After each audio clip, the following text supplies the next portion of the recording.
CRC 89.1 Radio y Cadena Radial Costarricense no se hacen responsables por las opiniones emitidas en este programa. Transcomer, puesto de bolsa de comercio, presenta a las 5 con Alberto Padilla.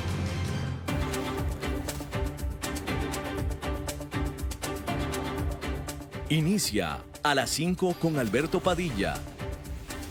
Un programa diseñado con el objetivo de llevarte diariamente un tema de actualidad, acompañado siempre de reconocidos editorialistas. De lunes a viernes a las 5 de la tarde por CRC 89.1 Radio. A las 5 con Alberto Padilla.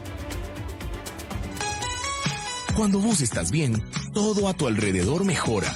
Tu familia, tus amigos, tus planes, tu tranquilidad. Eso es tener una vida bien invertida. Comenzá a invertir en Transcomer.com. Expertos en inversiones inmobiliarias desde hace más de 20 años. Transcomer, una vida bien invertida. CRC.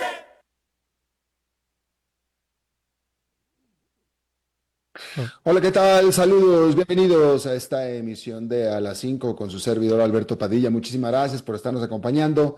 Gracias por estar ahí. Le mando cálidos saludos desde la señal de CRC 89.1 Radio en San José, Costa Rica, desde donde estamos transmitiendo hasta el punto, en el tiempo, en el espacio en el que usted nos está escuchando, porque estamos saliendo en diferentes vías simultáneamente, por ejemplo en Facebook Live, en la página de este programa, A las 5 con Alberto Padilla. Estamos disponibles en el canal de YouTube de este programa. Estamos en podcast en las principales plataformas, Spotify, Apple Podcast, Google Podcast y otras 5 importantes más. Aquí en Costa Rica, este programa que sale en vivo en este momento a las 5 de la tarde, se repite todos los días a las 10 de la noche aquí en CRC 89.1 Radio. En esta ocasión me acompaña, tratando de controlar los incontrolables, el señor Eduardo Chavarría, y la producción general de este programa, siempre poderosa desde Colombia, a cargo del señor Mauricio Sandoval. Bien, hay que comenzar informándole que el presidente de Estados Unidos, Donald Trump, anunció un 25% adicional de aranceles a la India para un total de 50% de aranceles como respuesta a la continuación de este país de seguir importando, valga la redundancia, discúlpeme, al continuar este país importando petróleo ruso. Decir que ya la India le había impuesto, ya Estados Unidos le había impuesto a la India un arancel del 25%, digamos que este extra 25% es el que es el arancel punitivo. Hay que decir que más temprano el presidente de Estados Unidos, bueno, más temprano no, en realidad hace esta misma tarde, esta es prácticamente noticia de última hora, que el presidente de Estados Unidos dijo que espera reunirse con Vladimir Putin y con Volodymyr Zelensky tan pronto como la próxima semana. Obviamente cambiamos de tema aquí, pero bueno, estaba agotando el tema de los aranceles de la India. Eso es por un lado, como parte de una castigo a la India por comprar petróleo ruso, pero también a Rusia como manera de evitar que le compren petróleo. Es una de las pocas sanciones que quedaban por establecerle a Rusia. En el contexto de Rusia y del conflicto de Rusia con Ucrania es que se da la noticia de que Donald Trump anunció que espera, no está confirmado, puesto que todavía no se sabe la respuesta de Vladimir Putin ni de Volodymyr Zelensky. Queremos suponer que Volodymyr Zelensky va a aceptar, pero no se sabe todavía de Vladimir Putin, de esta sorpresiva idea de Donald Trump de reunirse con ellos tan pronto como la próxima semana. Decir que esta noticia se da después de que este miércoles estuvo en Moscú justamente el enviado de Donald Trump, Steve Witkoff. Decir que Donald Trump había ya amenazado con más sanciones a Rusia si no acordaba Rusia un cese al fuego con Ucrania para este viernes. No se sabe exactamente qué fue lo que se habló entre el enviado y Vladimir Putin, que se reunieron en el Kremlin este miércoles. Aparentemente fue una reunión productiva, aparentemente, dado que Donald Trump dice que quiere reunirse con Vladimir Putin tan pronto como la próxima semana. Nos hace, o sea, pensaríamos que si Donald Trump piensa que no hay nada que lograr, pues entonces no buscaría reunirse. Estamos pensando, adelantando, que si busca reunirse es porque está viendo una vía para el cese al fuego. Tampoco se ha informado o especificado si esta reunión o esta visita que pretende hacer Donald Trump con Vladimir Putin y con Volodymyr Zelensky sería una reunión de las tres partes o por separado, no está especificado. Me parece a mí que se sobreentiende que es primero con uno y después con el otro, pero no está especificado. La verdad, habrá que ver cuál es la respuesta y de hecho, veo si no hay un titular en este momento a ese respecto, porque esta es una noticia básicamente en desarrollo, pero no hay todavía respuesta de, bueno, Vladimir Putin, de todos modos es la mitad de la noche en Europa, pero en teoría, y esta es una conjetura, la reunión entre Wynkoff y Putin habrá salido tan esperanzadora que inmediatamente respondió Donald Trump: quiero reunirme con Vladimir Putin tan pronto como la próxima semana. Así es que bueno, ahí lo tiene usted. Sería definitivamente algo notable, dada la posición inamovible de Vladimir Putin hasta este momento. Si hay alguien, o sea, Vladimir Putin, él ha dicho, yo quiero la paz tanto como quien sea, pero la paz significa que yo gano la guerra. Esa es la paz, es la única paz posible. Y literalmente así es como lo ha dicho. La única paz posible es que yo gane la guerra. Y si yo gano la guerra, quiere decir que voy a ganar con las demandas y las condiciones que yo estoy buscando y por las cuales inicié esta guerra en primer lugar. Y esa es la posición, y hasta ahora ha sido la de Vladimir Putin. Bien, ahí lo tiene usted. Bueno, en una noticia trágica decir que en una base del ejército de los Estados Unidos en el estado de Georgia, un coronel disparó a sus soldados.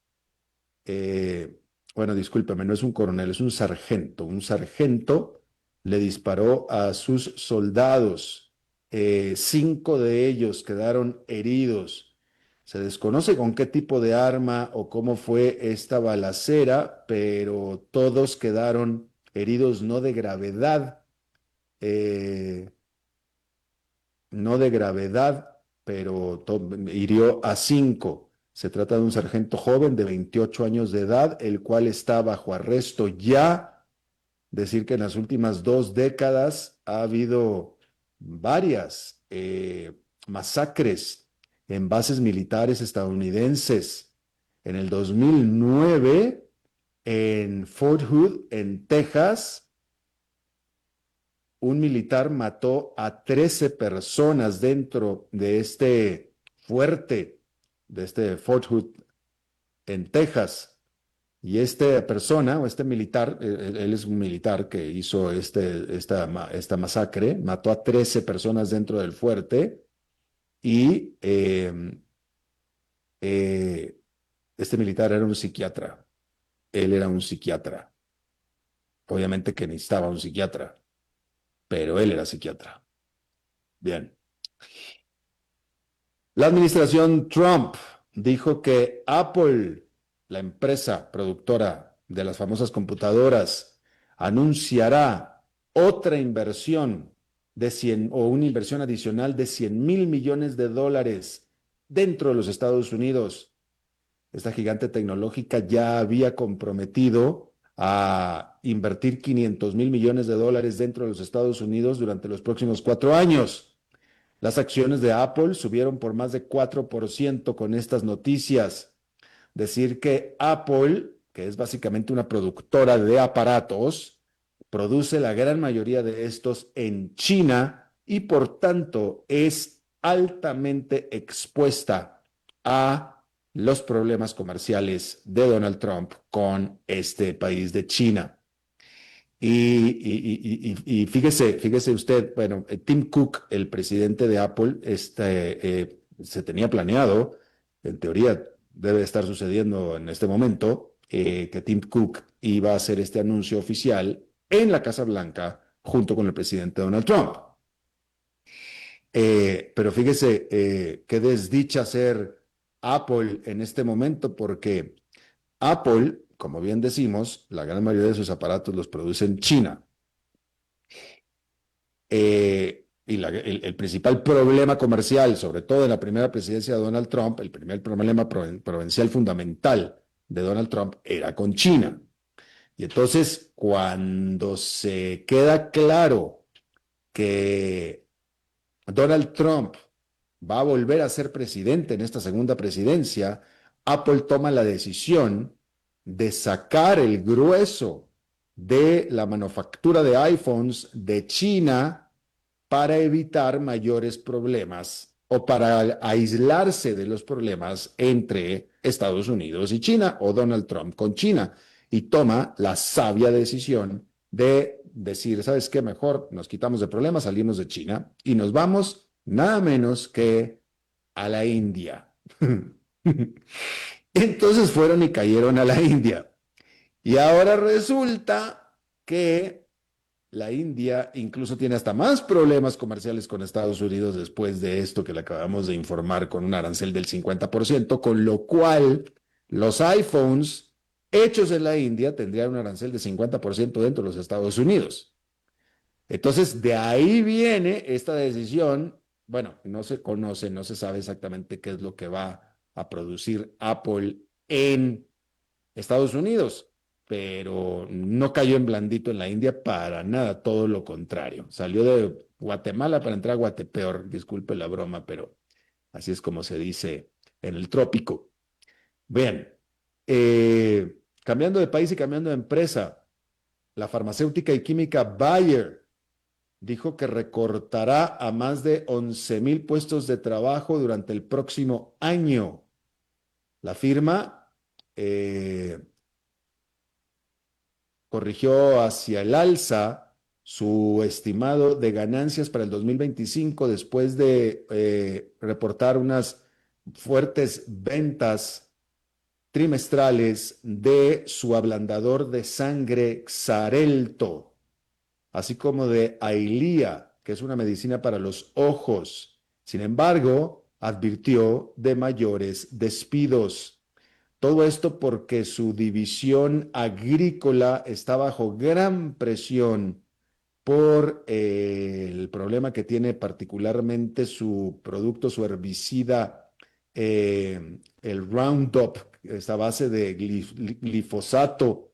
Decir que en general los herbicidas han caído de precio en todo el mundo, pero aparte Bayer, aparte de que le han caído de precio sus productos, tiene este gran problema legal con el producto Roundup, que es este aniquilador de hierba mala, literalmente, que lo acusan de causar cáncer, la cual Bayer niega, pero sin embargo tiene muchísimas demandas. Este Roundup no es originalmente creación de Bayer, sino que venía con una compra que hizo Bayer de la empresa productora originalmente de Roundup.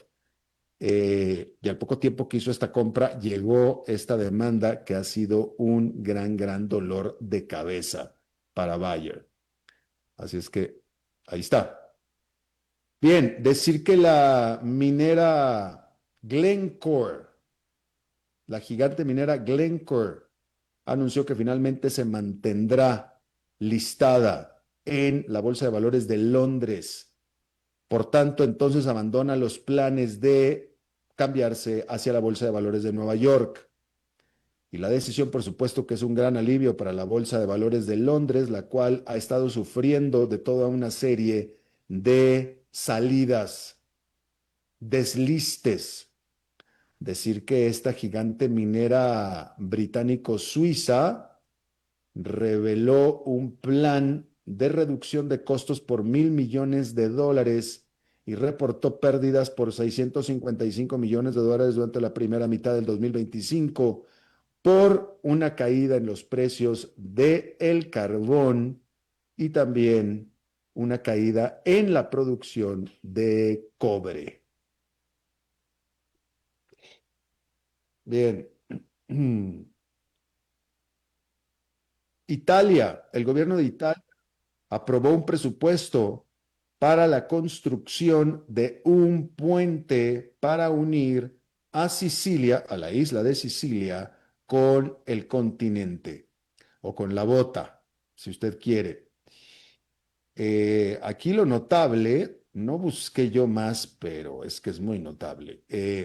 ¿Usted sabe cuál es el presupuesto para este puente? 15,700 millones de dólares. 15,700 millones de dólares. Desconozco el proyecto del puente, pero decir que, bueno, primero que nada, que el gobierno de Italia alega que este proyecto es estratégicamente muy importante y busca que este costo sea contabilizado hacia el programa de Italia de los objetivos nuevos de la OTAN, los cuales comprometen a los países a gastar el 3,5% de su presupuesto en defensa y 1,5% en seguridad, de tal manera que quieren que este puente sea considerado eso, un activo estratégico de defensa y seguridad. No sé de qué manera, pero bueno, eso es lo que dice. Sí, hay que decir que este proyecto había sido, nunca pudo ser aprobado por gobiernos pasados. Pero 15,700 millones de dólares, desconozco de nuevo cómo es este proyecto, pero yo, o sea, primero que nada, Sicilia ya está conectada, claramente ya está conectada a Italia por medio de un puente. Ya es un pequeño puente en la parte más cercana entre Sicilia y la punta de la bota, literalmente. Con 15,000 millones de dólares, no, discúlpeme, pero yo quiero pensar, o sea, lo único que se me ocurre es que están hablando de unir por un puente a Palermo con Nápoles.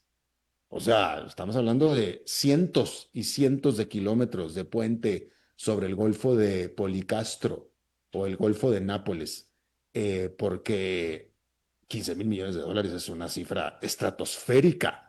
Y no puedo ver, viendo el mapa, y si usted conoce el mapa de Italia bien, si lo tiene a la vista, pues digo, francamente, no hay ninguna otra manera no hay ninguna otra manera práctica para conectar a la isla de Sicilia con el continente italiano. Digo, ya están conectadas desde la punta, ¿no? En lugares más cercanos. Evidentemente, esto es para acercar lugares más alejados, y me parece a mí que la única posibilidad sería Palermo con Nápoles, y de nuevo estamos hablando o sea, un puente de 15,000 millones de dólares, estamos hablando de un mega archirrecontra puentazazazazo muy, muy largo. Así es que yo creo que eso es lo único que estamos hablando, de conectar a Palermo con Nápoles.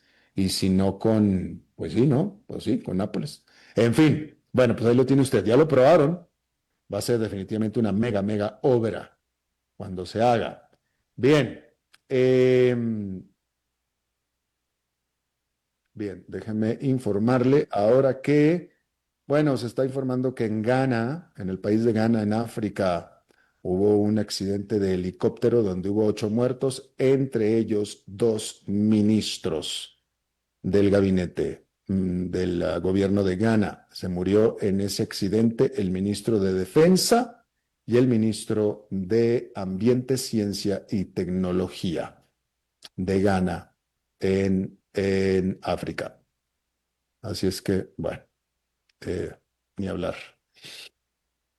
Bueno, este miércoles se cumplieron 80 años de que se usó por primera vez de dos la bomba atómica. Hace 80 años este miércoles se tiró la bomba atómica sobre Hiroshima. Hace 80 años el bombardero B-29 Enola Gay tiró esta bomba sobre Hiroshima. En este ataque, en esta bomba, perecieron 140,000 personas y, por supuesto, destruyó a la ciudad por completo. 3 días después, Estados Unidos detonó la segunda bomba atómica sobre Nagasaki. Hay que decir que esto propició la rendición inmediata de Japón. Este miércoles, sobrevivientes y dignatarios de todo el mundo se reunieron en Hiroshima para conmemorar este fatídico aniversario. Uno pensaría que después de aquella terrible experiencia, doble, porque fue 2 días en una semana, el mundo aprendió y lo más lógico es que se hubieran desarmado de bombas atómicas, todo lo contrario. Y actualmente, en el 2025, estamos quizá peor que nunca antes, después de Hiroshima, cercanos a un conflicto nuclear, porque la arquitectura de control de armamento nuclear que se construyó durante la Guerra Fría se ha estado deshaciendo. Hay que decir que esta semana Rusia anunció que formalmente saldría de la tratado nuclear de medio alcance o de alcance intermedio, el cual Estados Unidos ya había abandonado en el 2019. Pues ahora Rusia también lo dejó, ya no son parte de ese tratado. Primero Estados Unidos con Donald Trump y ahora Rusia con Vladimir Putin. Y en general, las potencias nucleares han estado aumentando sus arsenales, no disminuyéndolos. Cada vez más países están considerando hacerse de un arma nuclear y las posiciones se están volviendo, de hecho, cada vez más agresivas. Como usted sabe, tan hace poco como la semana pasada, el presidente Trump dijo que mandó reposicionar 2 submarinos nucleares como respuesta a lo que consideró amenazas de Rusia. Hoy en día permanecen vivos menos de 100,000 personas que estuvieron y que sufrieron la bomba de Hiroshima y de Nagasaki. Y cada vez son menos, por tanto, las personas en vivo, las personas vivas que pueden explicar lo que es en carne propia vivir una explosión nuclear. Vamos a hacer una pausa y regresamos con nuestra entrevista de hoy.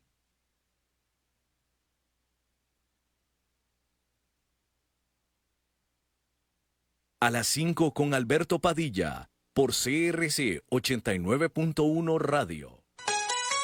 Cuando vos estás bien, todo a tu alrededor mejora. Tu familia, tus amigos, tus planes, tu tranquilidad. Eso es tener una vida bien invertida. Comenzá a invertir en Transcomer.com. Expertos en inversiones inmobiliarias desde hace más de 20 años. Transcomer, una vida bien invertida. Deportes, cultura y noticias. 89.1 CRC Radio.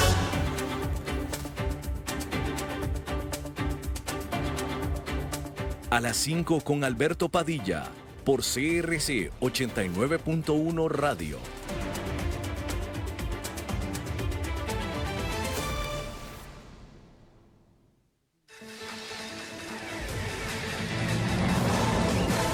Infórmate de la actualidad del país y el mundo con nosotros. Todos los días, desde las 6 de la mañana, iniciamos con el noticiero matutino y luego seguimos con informativos de la hora hasta las 6 de la tarde. Aquí vos te informás rápido y con profundidad. Somos Noticias CRC 89.1 Radio.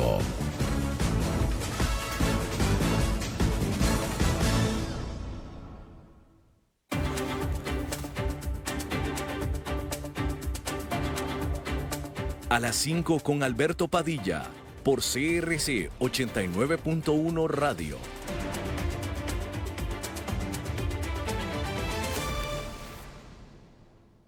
Bien, muchísimas gracias por estar con nosotros. Bueno, le estábamos informando acerca de Bayer, de esta farmacéutica y química alemana.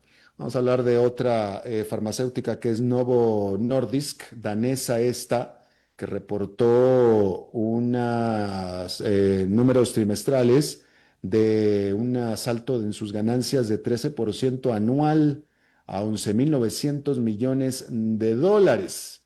Sí, sin embargo, las cosas no están del todo bien en esta gigante farmacéutica que apenas la semana pasada cambió o está estrenando a un nuevo presidente ejecutivo que tan pronto como tomó posesión la semana pasada, la empresa hizo un recorte de su estimado de ganancias y lo hizo por segunda vez en el año porque está previendo una menor demanda en medio de una mayor competencia por parte de rivales que están haciendo productos más económicos.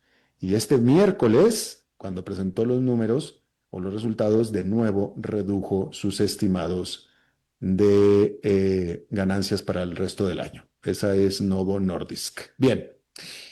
Bueno, vamos a cambiar de tema completamente. Como usted sabe, el viernes pasado, este viernes, el Buró de Estadísticas Laborales de los Estados Unidos reportó una aparentemente caída importante en la creación de empleos por parte de la economía de Estados Unidos. Y digo sorpresiva porque para muchos economistas realmente no fue sorpresiva. Para muchos fue este reporte fue más bajo que el que estaban esperando el consenso de los economistas, sí, pero, y aquí lo dije yo, uno de nuestros economistas favoritos que nosotros siempre consultamos, un día anterior al reporte oficial del viernes, que fue el jueves, Alberto Bernal, nuestro invitado del día de hoy, él mandó su pronóstico diciendo efectivamente que el número del día siguiente, del viernes, iba a ser un número muy débil. Y de hecho, Alberto Bernal estaba diciendo que iba a ser un número incluso más débil que el que se presentó. De tal manera que hubo expertos que no se sorprendieron y que veían y que están viendo que la economía de Estados Unidos se está debilitando. Y eso nos trae a otros temas, por supuesto. Alberto Bernal, ¿cómo estás? Me da mucho gusto saludarte. Tocayo, ¿cómo estás? Muchísimas gracias por tenerme en el programa como siempre. Qué gusto verte. Igualmente para ti. De tal manera que, en todo caso, lo que a ti te sorprende es la reacción sorprendida de Donald Trump de que la economía esté reportando una caída importante de creación de empleos, ¿ah? Sí, y mira, la verdad, Tocayo, la pregunta del millón, muchas personas me hacen esa pregunta cuando vieron el documento, me decían, pero ¿por qué está esperando un número tan débil? Y la respuesta es que nosotros los analistas tenemos unos instrumentos que podemos utilizar para tratar de pronosticar estas cosas. A mí realmente, Tocayo, lo que me llamó más la atención es que no hubiese habido más analistas que estaban viendo lo mismo que estaba viendo yo. Es algo que me llama la atención. Decir si me lo permites, nada más para decir si me lo permites, el reporte que salió es que la economía creó el mes pasado 75,000 puestos de trabajo, o 73. Tú dijiste que estabas esperando 45,000, es decir, Exacto. bastante más débil ¿Qué determinantes? ¿Por qué? ¿Qué es lo que te queda a ti tan claro de la debilidad en el mercado laboral? Pero hay un tema más importante aún, Tocayo, que Sí, es importante que se lo nombremos a la audiencia, que es por favor. que estos datos, a ver, la gente, y fíjate que Donald Trump despidió a la persona que Sí. maneja el Departamento de Estadísticas el Bureau of Labor Statistics, que realmente es, es una jugada como medio Banana Republic, la verdad te digo, porque es que es ridículo que hubiera pasado eso, pero bueno, es lo que hay. Ahora, ¿qué fue lo que pasó? El tema es que todos los meses el gobierno de Estados Unidos intenta medir una fuerza laboral que es de más o menos 158 millones de personas. Tú claramente no puedes contar 158 millones de personas todos los meses. Eso es una imposibilidad. Entonces, cómo funciona eso es que hay una encuesta que se le hace a un grupo específico de personas y basado en estadísticas, pues entonces tú puedes pronosticar cuánto subió o bajó eso, pero siempre hay un error, un margen de error. Y en esta situación específica hubo un ajuste a los 2 meses anteriores de, si la memoria no me falla, 250.000 empleos. Eso fue lo que movió el mercado más, que se O- habían sobreestimado la generación de empleos en los últimos 2 meses en 250.000, que implica que, por ejemplo, en junio, en vez de haberse creado 140.000 empleos como se anunció inicialmente, se crearon solamente, óyeme esto, 14.000 empleos. o sea, 14.000. un ajuste brutal, Un ajuste brutal. una revisión brutal. Exactamente. Una revisión de esas que no veíamos desde los meses de pandemia. Acuérdate cuando en pandemia subían y bajaban los empleos 2 millones, 3 millones, pues porque era una locura, con la economía reabriéndose, cerrándose, etcétera. Entonces eso, digamos, nos acostumbramos un poco durante pandemia a esos números, pero normalmente eso no pasa, ¿no? Y pasó este mes. Ahora, los indicadores líderes, Tocayo, nos venían pronosticando que esto debería pasar. El punto es, ¿en qué mes? Y fíjate que yo conversaba ahí con unos clientes y me decían, bueno, Alberto, por fin salió lo que tú dijiste que iba a pasar 7 meses después, pero bueno, pasó. Y efectivamente, porque el indicador líder le muestra a uno hacia dónde es la dirección, pero no le muestra a uno en qué mes va a pasar. Em, ¿Por qué? Efectivamente, y eso no se informó suficiente, me parece a mí, definitivamente no en este programa. No nada más es que estos 73,000 puestos de trabajo que se anunciaron para el mes pasado fueron mucho menos de los que se esperaban para ese mes, sino que fue este ajuste de los 2 meses anteriores, ese sí fue brutal ese ajuste, fue muy fuerte, como tú lo estás indicando. ¿Por qué? ¿Por qué se dio ahora, en este momento? Mira, yo diría que hay una combinación de factores, Tocayo. El primer factor es el siguiente. Como decimos los colombianos, de eso tan bueno no dan tanto, tocayo. Mm, Y Estados Unidos lleva en un boom económico sin precedentes ujú. por mal contados 4 años. Y realmente, mira, o sea, es como yo digo en muchas conferencias que me invitan a dar alrededor del mundo. Yo siempre digo que yo pensaba antes de la pandemia que mis amigos eran personas de clase media. Y después de la pandemia me di cuenta que todos mis amigos son billonarios, pues porque ahora todos están en París o en Croacia o en Japón o en China. Básicamente, post pandemia, la gente que tomó una decisión de gastar como si se fuera a acabar el mundo.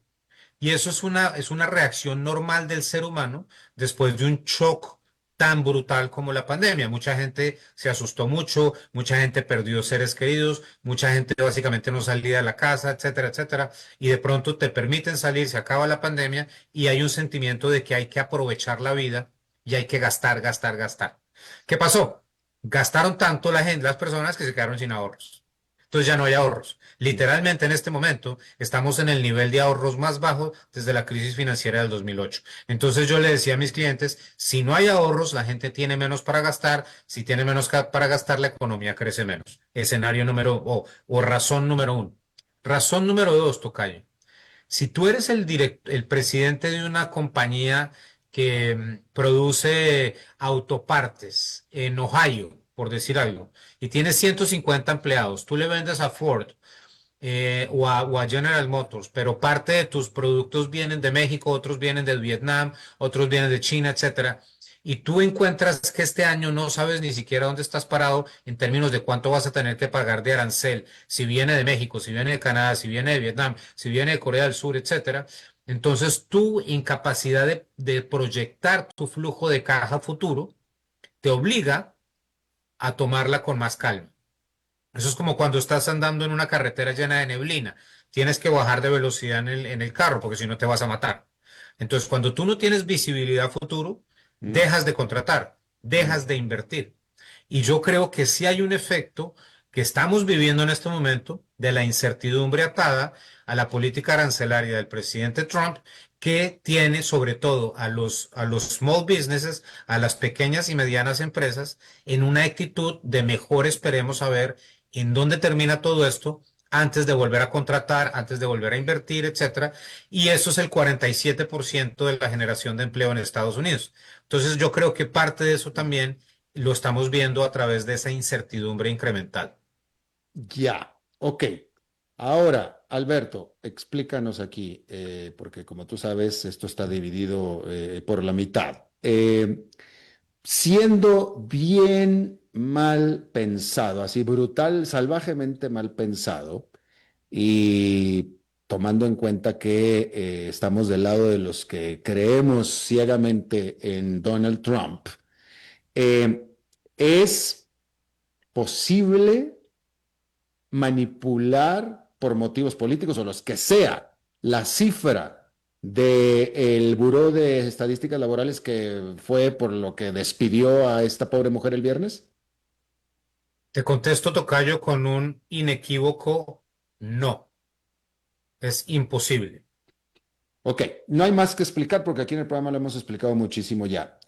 Ahora déjame te pregunto, ¿qué va a pasar el próximo mes? El presidente Trump dijo que iba a poner ahí a alguien que sí supiera hacer las cosas como se deben de hacer, básicamente fue lo que dijo. Y dado que hay consenso de que no se pueden manipular las cifras de las estadísticas laborales de los Estados Unidos, ¿qué es lo que podemos esperar de lo que esta nueva persona, líder del buró, va a informar el próximo mes?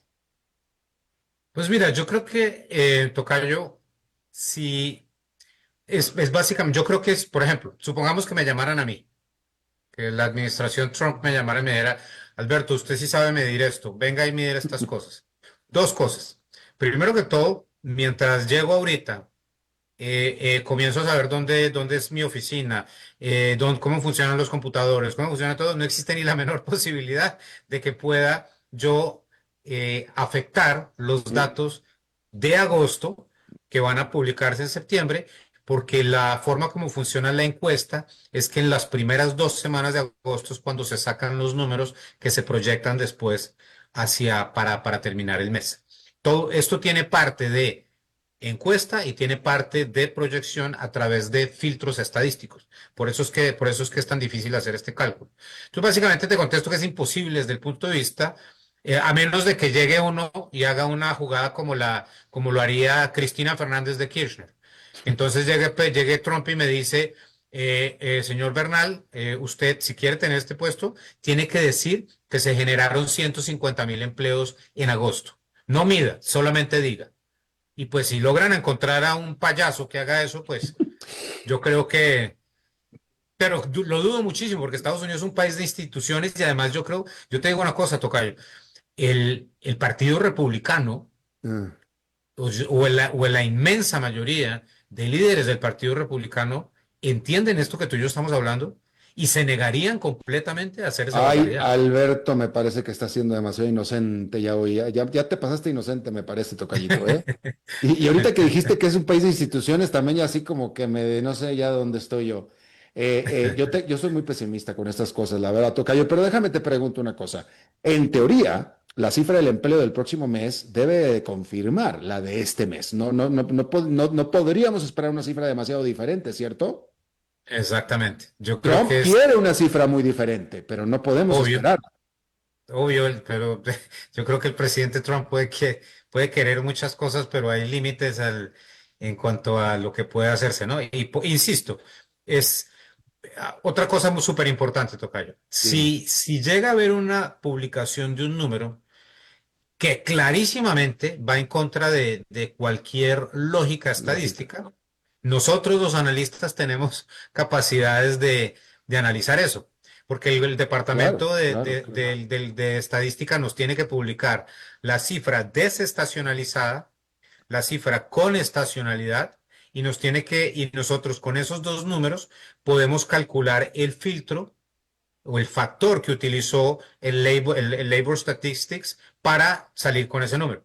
Y ese número yo lo puedo comparar con los números anteriores de la serie de tiempo. Y si llega a ser muy diferente, un tipo como Alberto Bernal, y yo imagino que todos los analistas de Wall Street van a decir, no, no, no, no, muchachos, Claro, claro, claro. esto es una grosería, esto no hay derecho. Y ahí lo que genera, tocayo, o lo que se generaría, es una crisis de confianza muy fuerte dentro del mercado de bonos que te generaría una caída de los mercados que obligaría al presidente Trump, porque acuérdate que el presidente Trump mide su popularidad a través de cómo esté el mercado de valores en Estados Unidos, Mm. obligaría en ese escenario a que la Casa Blanca ajustara pues el camino, porque si no, realmente te digo, el mercado de bonos de Estados Unidos es tan poderoso, que puede arrodillar a todo el mundo. Es más, ya arrodilló a Trump y a Scott Bessent una vez. Acuérdate el Liberation Day Sí, en abril, si no estoy mal, perdonen, ¿cuándo fue esto? Febrero, finales de febrero. No, abril, perdón. abril, fue en Abril, abril, sí, sí. cuando el mercado se cayó fuertemente, Ujú, ujú. que una noche las tasas de interés subieron 20 puntos básicos y ahí el presidente de Goldman Sachs, el presidente de JP Morgan, el presidente de BlackRock, el presidente de Blackstone, etcétera, ahí mismo llamaron al ministro de Hacienda y le dijeron, a ver, Scott, y toda esta gente se conoce, acuérdate que Scott Bessent es parte de Wall Street. Y Scott Bessent habló con el presidente y le dijo, señor presidente Trump, donde no paremos esto se nos sale de causa y ahí sí no podemos bajar el costo de endeudamiento, ni podemos bajar el costo de las hipotecas, ni podemos lograr las cosas que queremos lograr para el pueblo norteamericano. Bueno, pues parece que Asumamos pues que hay sí. gente suficientemente lógica dentro de la administración. No, Alberto, me parece que de nuevo, no, no, no sé. Yo quiero tomar de las que tú estás tomando, tocayo, porque yo, yo estoy muy pesimista. Y de hecho, yo te voy a decir una cosa, es lo que te iba a decir ahora. Parece que en esta Donald Trump se pintó solo en la esquina de la habitación, pero yo tengo muy pocas expectativas de este presidente, porque, o sea, este asunto se va a definir tan solo en las próximas 4 semanas, cuando tenga que el buró repetir la cifra mensual de nuevo del empleo, y esta tendrá que confirmar lo que Donald Trump no quiere que se confirme. Y yo estoy de acuerdo que tiene Exactamente. cara demasiado dura como para decir cualquier cosa, pero yo tengo mucho miedo a las reacciones viscerales de este presidente, la verdad, francamente. Em, Tocayo, aquí en vivo, te voy a sacar el compromiso para la próxima entrevista, la próxima semana, porque ya no nos queda tiempo, pero sin embargo queda un tema muy importante a hablar contigo. Tú acabas de mandar un reporte elaborado por ti en el que afirmas, y esta es la primera pregunta de la próxima entrevista, de la próxima semana, que tú me vas a decir qué día me la vas a responder. Tú acabas de decir en tu reporte que el cobro de los aranceles ni es tan malo, ni el presupuesto bello y grande de Estados Unidos tampoco es tan malo, y explicas por qué. ¿Cuándo viene la próxima Exacto. semana que nos expliques? Te converso ahora más tarde cuando mire la agenda porque te confieso que no tengo ni idea cómo Bueno, está la agenda la próxima semana. con Mauricio te pones de acuerdo y te vienes los Con Mauricio próximos me días pongo de acuerdo, sí, para señor. hablar de esta otra parte que es muy importante también. Exacto. Bueno, Pero pues confirmado, tú sabes que tú y yo, la historia, ya tú y yo podemos hablar de historia patria, porque sí. ya vamos, o sea, ya vamos bastantes años. Bastantísimos años en esto, querido. Bueno, pues Alberto Bernal, te agradezco muchísimo que, como siempre, tuvo gran disposición a charlar con nosotros. Un abrazo. Hasta la próxima. Mis saludos a la audiencia. Igualmente, gracias para ti, Alberto Bernal, economista. Y bueno, siendo miércoles, creo que debe de estar ya por ahí, ya está por ahí. Vamos a hablar de tecnología con nuestro experto en la materia, Daniel Hernández. ¿Cómo estás, Daniel? Hola Alberto, ¿cómo te va? Muy bien, afortunadamente, adelante. Qué bueno, qué bueno. Mira, antes de arrancar con el editorial de hoy, y te robo un minuto, Hasta con 2. el tema de la revisión del número de empleos creados en Estados Unidos. La prensa en general está dando muchísimo este tema a las tarifas de Trump y la desaceleración de crecimiento en empleos. A los aranceles. A los aranceles, exactamente. Perdón, me fui con el anglicismo. Yo quiero atar un cabo aquí y ¿te acuerdas que hace algunas semanas hablamos de la destrucción de empleos del entry-level de la inteligencia artificial? Yo creo que cuando miremos de forma más cercana las cifras, esta debería ser una de las razones por las que nos brinca esta revisión tan fuerte sobre los empleos. Nada más quería dejar ahí picando. Interesante. Así es que vamos a ver si lo validamos en un par de semanas. Pero bueno, el editorial de hoy es sobre democracia algorítmica, ¿ok?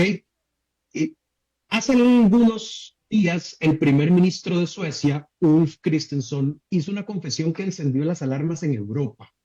Admitió públicamente que consulta ChatGPT antes de tomar decisiones políticas importantes.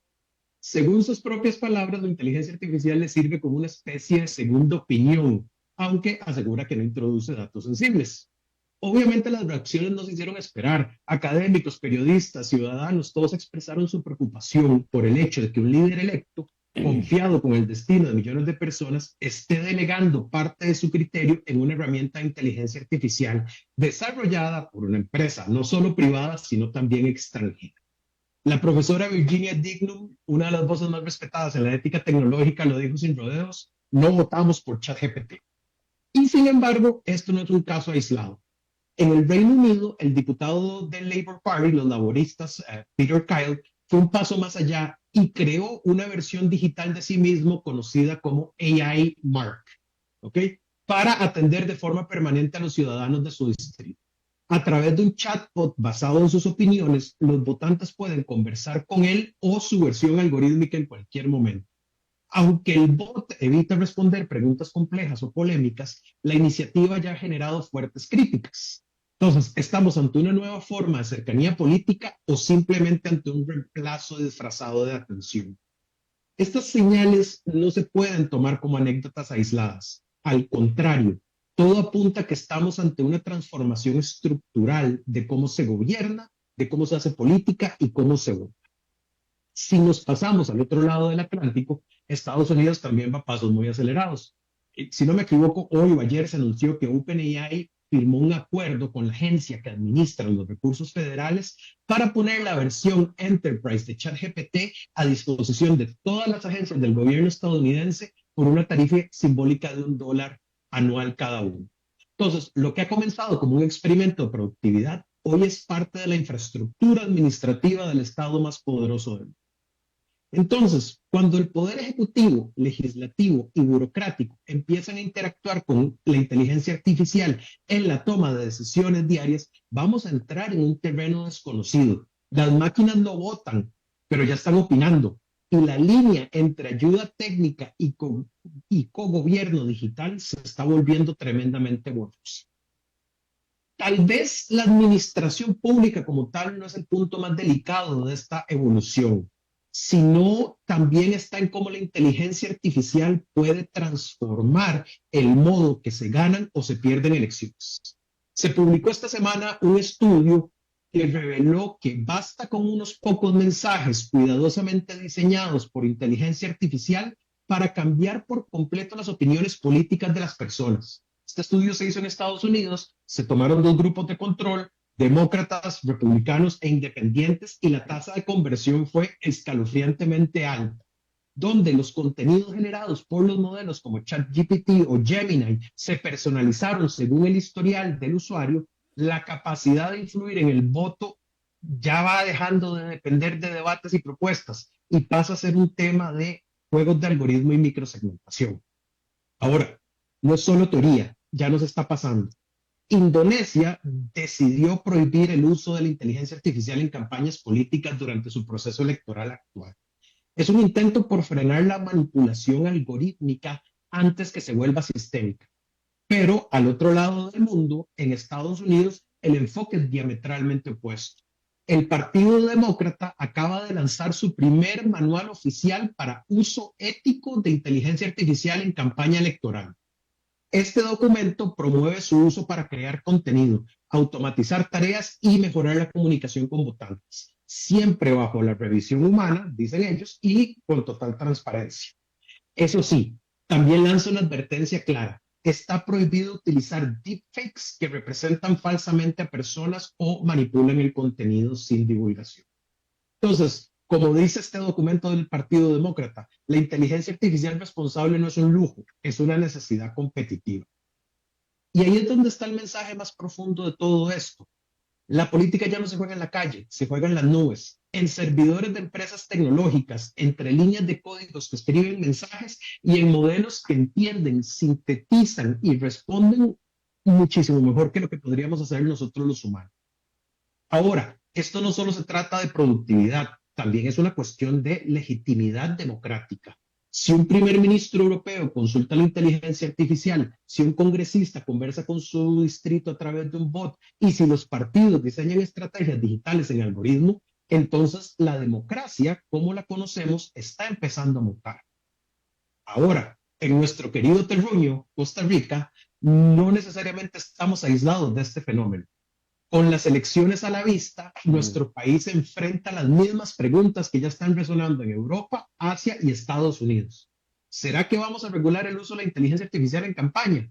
¿Cómo vamos a garantizar la transparencia de los contenidos políticos automatizados? ¿Qué herramientas necesita nuestro Tribunal Supremo de Elecciones para monitorear esta nueva realidad en estas elecciones?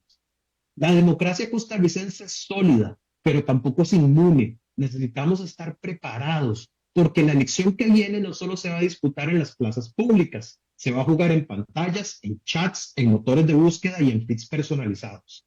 Y más nos vale que en el terreno de juego no esté nadie que lo esté manipulando porque tiene más presupuesto o porque se montó más rápido en la juego. La inteligencia artificial puede ayudar a crear una política más cercana, más eficiente y más moderna, pero también puede amplificar desigualdades, manipular opiniones y erosionar la confianza del público. El verdadero desafío no está en si usar AI o no, está en cómo lo usamos, porque al final del día la democracia no debe de ser gobernada por quien mejor entrene una máquina, sino por quien tenga los mejores intereses del pueblo en mente y una muy buena base ideológica. Muchísimas gracias por el espacio. Me regreso a la primera frase, la primer párrafo de tu intervención este miércoles, donde hablabas de este líder de este país que confesó que utilizaba ChatGPT. Y bueno, pues venimos nosotros de conocer una sinfín de líderes que antes de ChatGPT consultaban brujos y chamanes y ese tipo de personas con capacidades especiales, digámoslo así. El que no estén usando ChatGPT era de esperarse, ¿no? Sí, exacto, era de esperarse. Ahora, creo que en este ciclo electoral, a la velocidad en que hemos tenido la revolución de la inteligencia artificial, de alguna u otra forma nos está tomando por sorpresa como países. Probablemente a las campañas políticas no, pero a nosotros como ciudadanos es algo que nos salió de la nada y que ahora tenemos que empezar a alinearlo, porque como tú dices, ya es una realidad. Ahora es una realidad un poquitito más científica, es un poquitito más sólida, pero entendiendo que, uno, son empresas privadas, dos, son empresas privadas extranjeras las que están construyendo estos sistemas y que ya hemos visto que hay ciertas tendencias ideológicas como la de Elon Musk a hacer una revisión histórica sobre los acontecimientos.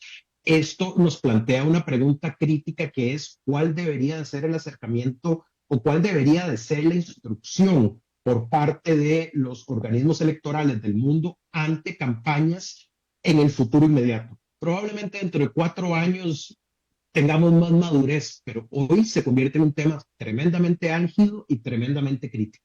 Claro. Daniel Hernández, como cada miércoles, muchísimas gracias. Un gusto, un abrazo y saludos a la audiencia. Hasta la próxima, Daniel Hernández, nuestro analista del sector tecnológico. Y bueno, eso es todo lo que tenemos por esta emisión de A las 5 con su servidor Alberto Padilla. Muchísimas gracias por habernos acompañado. Espero que termine su día en buena nota, en buen tono, y nosotros nos reencontramos en 23 horas. Que la pase muy bien.